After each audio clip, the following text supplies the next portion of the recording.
Welcome back, everyone. I hope you're doing just dandy. I just got out of Alien Romulus and just want to talk about it. I love me some aliens. This is a little bit out of the norm for me. I've never actually done like a movie review, just me watching the movie and just coming in and talking, thinking my thoughts out loud. So this is a first for me, so it's going to be a little choppy.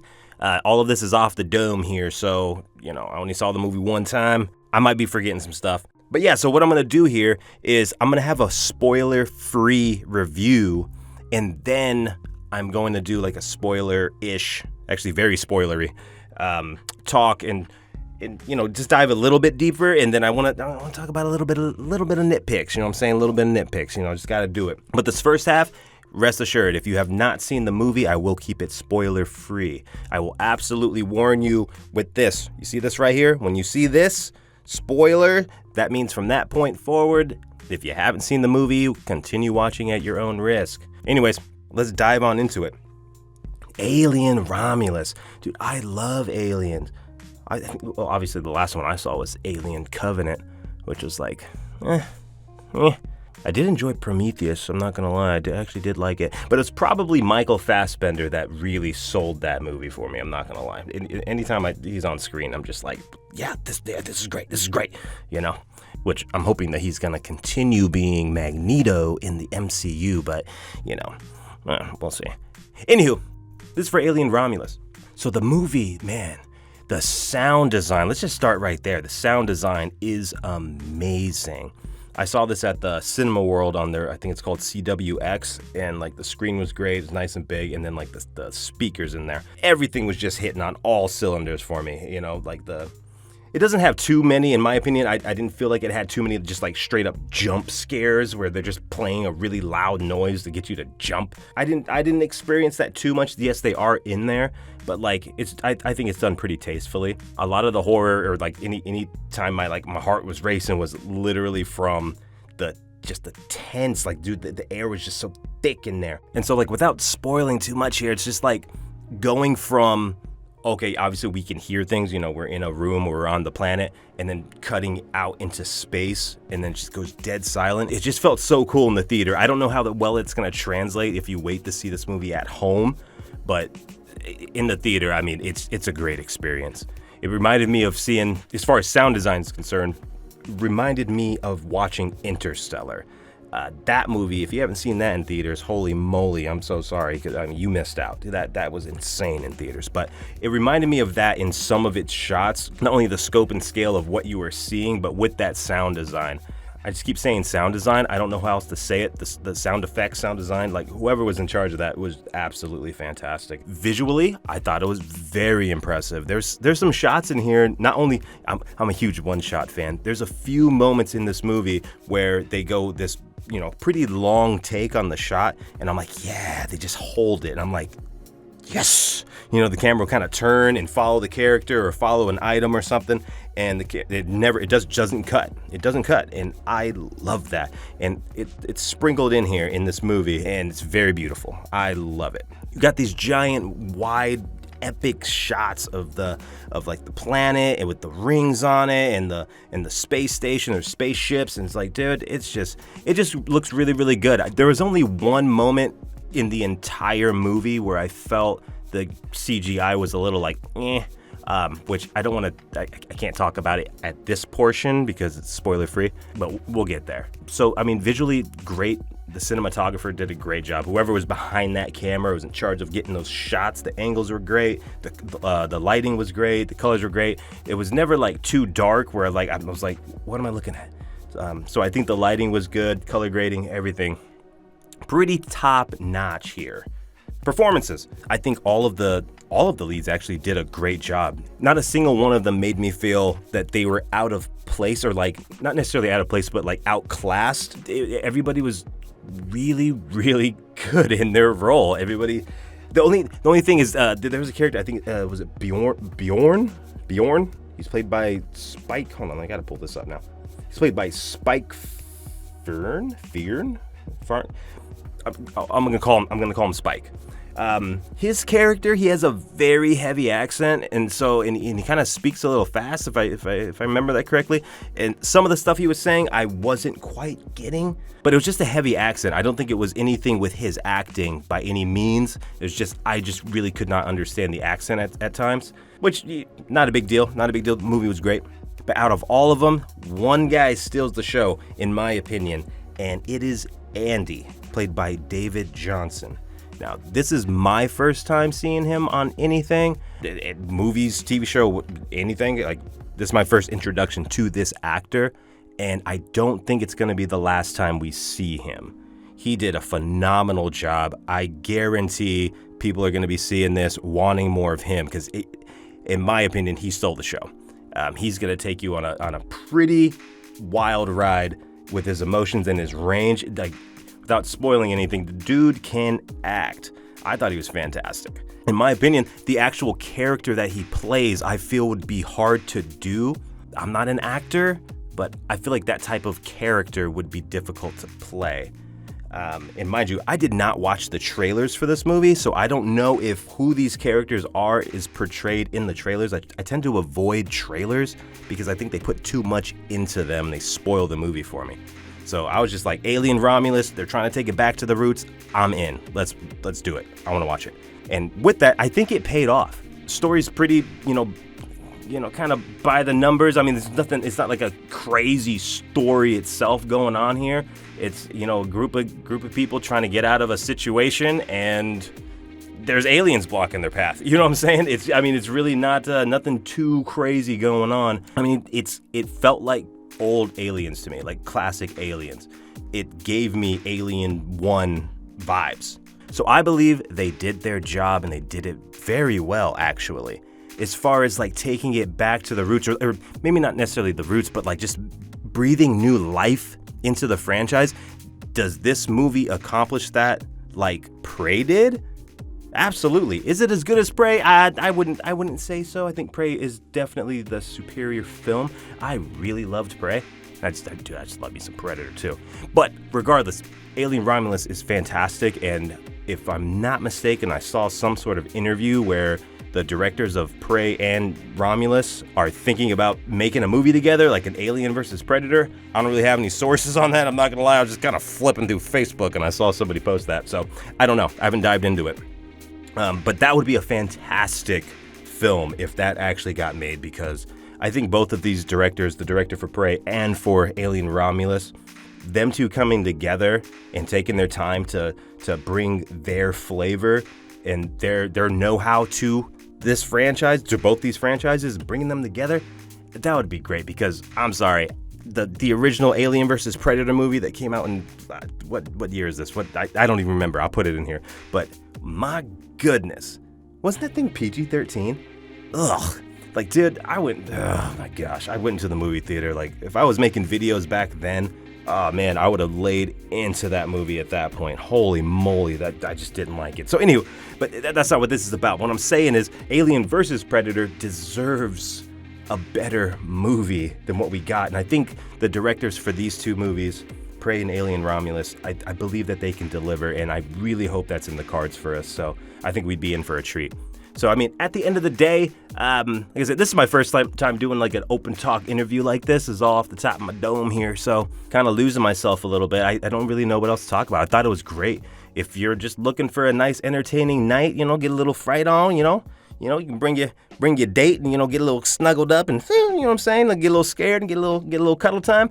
This is the movie for you. I thought it was fantastic. I really did. I'm going to give it a solid. Is it perfect? Absolutely not. And we'll dive into some things in this next spoiler bit here. But overall, I'd give Alien Romulus a solid 8 out of 10. 8 out of 10. I was juggling between 7.5 out of 10, but the more I think about it, I'm just like, I just had a good time with it. 8 out of 10. It was great. It was great. Fantastic. By the way, I would have given Prey a 9 out of 10, but so I just think it's a tad bit better. But anywho, that's that. If you haven't seen it, you like aliens, go see it. Okay, so now we're gonna dive into some spoiler stuff here. All right, so if you haven't seen the movie, I'm telling you, click away. This is the moment right here. All right, 3, 2, 1, and we're done. So anywho, I'm just gonna kind of like go through this from my memory in maybe not necessarily in order. I don't know. I'm gonna try to keep it in order as much as I can. Anywho, just some weird little nitpicks here. So the Bjorn, Spike. It's Bjorn, played by Spike. Bjorn. I'm sorry, I'm butchering this dude's name. I'm just gonna call him Spike. Okay, so anyways, Spike, he ends up like pulling out this cryostasis, like frozen, like liquid nitrogen or energy core or something like that, and it freezes his fingers like instantly, like just completely frozen. Like, and he literally is screaming in pain, and then he's like, oh, I can't feel my fingers. And then visually, as the audience, I couldn't help but be led to believe that this dude lost his fingers. Like, they are completely, like, they're beyond frostbitten. Like, they're just completely solid ice. Like, you could flick them and they'd shatter into a bunch of pieces. And that doesn't happen.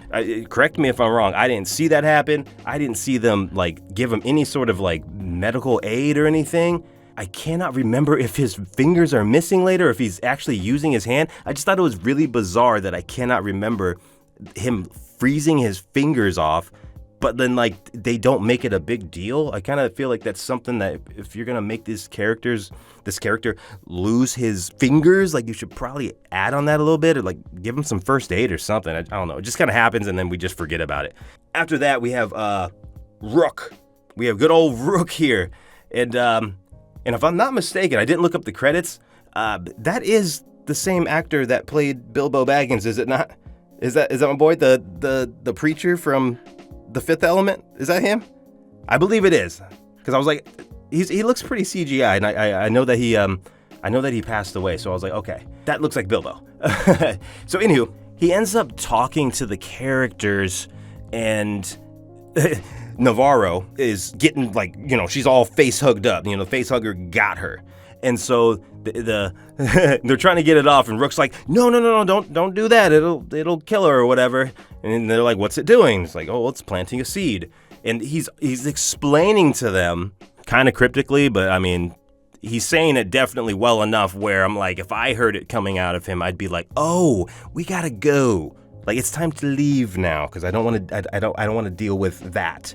Whatever this is, which is the xenomorph. I'm like, I don't want to have to handle that. So anyways, he's explaining that it's putting a seed inside of her. This is how they reproduce or whatever. And so they don't know if the face hugger had enough time, because they do end up getting it off of her. They don't know if it had enough time to actually complete its job, like if the seed is actually in her or not. And Andy, who is like I said about the trailers, Andy is a robot, and so Andy is like, hey, no, like we gotta leave her here. We can't take her with us. And then so Spike freaks out and like locks them in the room and leaves and takes the spaceship. And so my whole thing on this is, if he is saying that there's a seed inside of her, my next question would have been, hey Rook, how long does it take for this to sprout or to grow, or how long does that take? Let's see if he has the answer to that. Because if anything, they at that moment they had 36 hours. I'd be like, look, let's go ahead, just to be careful. Let's go on the other side of this door. We'll close it and we'll wait a little bit. If nothing happens, all right, we're good. But if something does happen, hey, sorry, girl, you kind of got to stay there. We got to dip. Peace out. You know what I'm saying? So, I mean, that's just something I would have done. I was thinking that literally as it was happening. And I was just like, horror movies, thriller movies, most people, the characters, they kind of got to be dumb. Otherwise, I mean, how do you have a story if they're not getting themselves in stupid, scary situations? But, I mean, there's got to be a way to do it, right? With some good writing. I have no clue. Anywho, not only that, but they showed prior to that she has an X-ray. She finds that X-ray machine that can just see right inside of her body. So I'm just surprised nobody brought that up, or she didn't bring it up. Like, hey, look, okay, well, let's just take a look inside of me really quickly. You guys have an X-ray machine. And I can't believe Rook didn't say anything about that either. Like, I'm just like, you can check to see if you have the technology. I just don't understand why nobody's checking this. And like, I just feel like the entire situation could have been avoided without having Spike freak out and cause all that catastrophe by stealing the ship like a moron. But anywho, moving forward. Freaking Spike, Oh, yeah, dude, he was a dick. I do not like this guy. The entire time, I was just like, I hope he's the first one gone. He wasn't the first one gone, but he was very close to that. And so I was like, good riddance with his death scene. And so, but the weird thing about his death scene is he gets hit in the eye with I believe it was the tail of the xenomorph. And then he just holds it and he's like telling, what was the other girl's name? Hold on, I gotta look this up. Kay, her name is Kay. He's telling Kay, who's pregnant, by the way, he's like, stay away, get away. And he just stays there. Like, he doesn't try to get away. Like, he's not paralyzed or anything. I mean, it slashed his eye.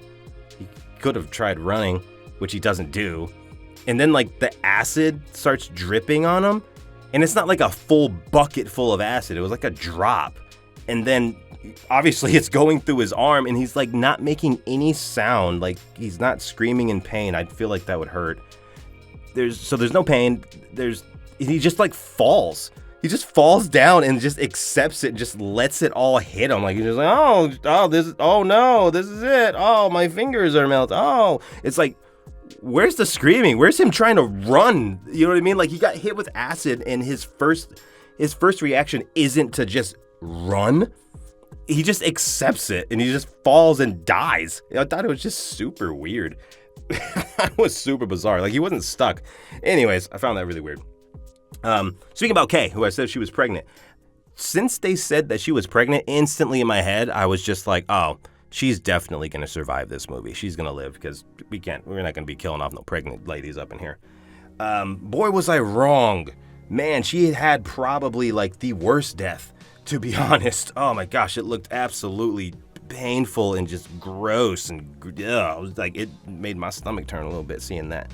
And then what comes out of her, because she ends up injecting herself with that black goo, like the alien, whatever the goop, and ends up giving birth to something that looks like a xenomorph mixed with like the engineer from Prometheus. And I thought that thing was creepy as hell. I'm not gonna lie, that thing was really unsettling to look at. And especially on the big screen in the theater, it's like, oh gosh, I feel like it's like staring. Like, I feel like it knows I'm watching the movie. I feel like it was gonna like just put its hand through the screen and like tickle me or something. I don't know. But anyway, that thing was creepy looking. I don't know why it looks like an engineer. I have no idea. I don't know like all the big lore, or maybe it's just kind of a mystery to everybody at this point. But I actually like that. I've already heard some people say, like they didn't necessarily like that, like just in my really quick scrolling through of like some of the groups that I'm in on my phone. And so I didn't mind it. I thought it was pretty cool. I thought it was creepy. I thought it was a cool twist. There was one corny bit. There was one little corny bit here, and it deals with Rain. It's like after Andy ends up getting like the Wayland chip inside of him, and he kind of, he changes his personality and his directives and stuff. Rain looks at him and she says this to herself. And she's just like, Andy, are you there? And I was just like, it was just so weird. I was just like, that was a little corny. Like what she said literally could have been conveyed through her eyes or her body language, Like, you didn't have to actually say that. Like, it's a smart audience, which I feel we're all pretty smart watching a movie. I mean, we're smart enough to buy a ticket. I think we're smart enough to understand the movie we're watching. At least I would hope. I don't need you to tell me, Andy, are you there? For me to feel that she's feeling some sort of, dismay over this whole personality change on Andy here. But I just it just felt really, really corny. I'm just like, whatever, man. Anyways, as we're in that exact room, they're getting the guns and everything, and Rain is getting taught how to use the auto aim and stuff. They see the video of the rat, and like it gets injected with the black goop. And they see the rat come back to life and, repair its body. And they're like, oh, wow, this thing actually works. Yeah, this is pretty cool. Yeah. But then they don't notice the rat cage right next to the screen with this giant rat, like deformed, mutated rat that was bursting out of the cage and died for whatever. And like, nobody noticed that. It's not like it was hidden. It's like very plainly in the room. I would have seen that and been like, what's up with this right here? You know what I'm saying? Like, what's this right here? That's what I would have done. It just blows my mind that nobody saw that. I'm like, Anywho, now we have the blue floor light. Now, if somebody knows what this thing was, or if they answered the question and I just didn't get it, please let me know. But they're I think it's the brother, Rain and Andy are like going through, they're trying to reach the elevator to get up, through the whatever they're trying to get to their ship, and there's a blue light that's covering the floor, like a half foot above the floor. I just thought it looked cool initially. I was like, oh, that looks super cool. Like visually, I thought it looked great. Andy actually like bends down and like touches the light, and he like notices it. He doesn't say anything, but you can see with him interacting with the light and his facial expressions that the character is noticing something that the audience doesn't know. And I'm like, what is that for? Because they don't answer. That's my whole thing. They don't answer it. Am I just not getting something? Like, what was the point of the blue floor light, and what was the point of the character Andy noticing the light and not letting us know? I'm like, dude, I just don't know. I was just curious about that. Yeah. Anywho, the guns. I was thinking about the guns. Okay, yeah, the auto-locking guns. And so, auto-aim. Auto-aim. Anywho, the original crew that got slaughtered, they're on this Romulus space station. The original crew is dead. They had these guns. They probably had more of them too. And so all of them with the auto-aim couldn't like defeat the Xenomorph, but then like Rain can defeat the entire like army of these things all by herself. Like, I just thought that was really bizarre. I don't know. I thought that was a little bit strange on that. Anyways, I thought it was really bizarre. And that brings me to the blood, the acid blood, which I thought was a super cool scene. I'm not gonna lie. I thought it visually was just pretty darn cool with the anti-gravity and the, that greenish blood spiraling around everywhere, eating up little things here and there. I thought it was really, really cool. My only thing is, I just felt like it was just so unbelievable that she slides her way through or floats her way through this without a single drop hitting her. She's completely unscathed. And I'm like, I was expecting, I was like, oh, that's where like kind of like where the tension came from. When I saw this, I was like, oh man, she has to go through this. She's not gonna die, obviously, but she's not coming out of this like 100%. She's gonna get hit a few times. It's just like where? Like she can get hit in her leg, and now she has like a disadvantage running from the Xenomorph because she can't really run. Like, is she gonna get her hand jacked up? It's like, I don't know. But nope, none of that happens. She just gets right through all of this blood, like without a single drop hitting her, and I just thought that was a little bit bizarre. A little unbelievable. Oh, and acid blood, yeah. And then after that, they're going up this ladder, like the elevator shaft, and the elevator's way above them. The gravity kicks on, and the elevator starts coming down. But then there's like a crap ton of Xenomorphs there. And so Andy lets I can't remember if he lets it or if he just couldn't hold on to it any longer. But the elevator falls, it hits all of these Xenomorphs, at least like 5 of them, and it smashes down onto the floor, which is now, it seals the airlock, or like the air leak or whatever, and seals it up so that, they're not getting sucked out into space. So the smashing of all of those Xenomorphs, that blood would have been like pooling, you know what I mean? Like it would have been so much blood with all of them smushed underneath this elevator. That would have eaten through, and I truly believe that the elevator would have fallen through. You know what I'm saying? Like it would have been eating all of that, and it's just, that doesn't happen. And then Andy jumps down, saves Rain, and right in front of his face shoots this Xenomorph on top of the fallen elevator, and the blood like doesn't eat through and create this hole that they've been like trying to avoid, because they do mention this earlier in the film about avoiding shooting these things because they're at the bottom floor and like the acid's gonna leak through the entire ship, or like the bottom of the ship, and they're gonna get sucked into space. But like that doesn't really happen at the end, and it very well should have. Like they just start shooting these things in this elevator shaft, and like there's no consequences like whatsoever. And I just thought that's really bizarre. But anyways, now we get to the end. From what I can remember, the only, like, it's not like it was like malfunctioning or something, and then this is the only way. From what I can remember, the eject cabin, like when he's fighting like this Xenomorph engineer, creepy looking thingy, Rain has to like go into the cabin and pull the levers to eject the cabin. The cabin eject system is inside of the cabin itself. I just really feel like that's a strange like design.